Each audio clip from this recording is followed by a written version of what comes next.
Welcome back. It's now time for Midday Sports.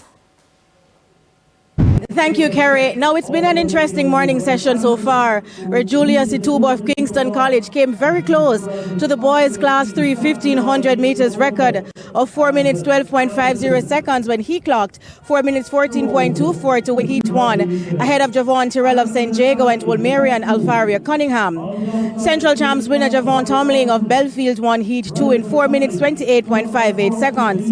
In the girls' equivalent, Denique Palmer of Edwin Allen won Heat 1 in 4 minutes 59.33 seconds, while Ver Technical's Diane Freighter took Heat 2 in 5 minutes 47 seconds.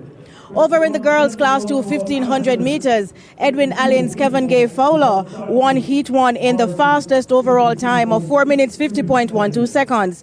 Last year's silver medalist Homewood's Jovi Rose won Heat 2 in 4 minutes 54.19, ahead of last year's Class 3 champion Ali K. Reynolds of Alphonsus Davis, 4 minutes 54.24. William Gibbs' Wayne Sterling won Heat 1 of the boys' equivalent in 4 minutes 16 seconds, while Luke Palmer of Sydney Pagan won Heat 2 in 4 minutes 18.54 seconds.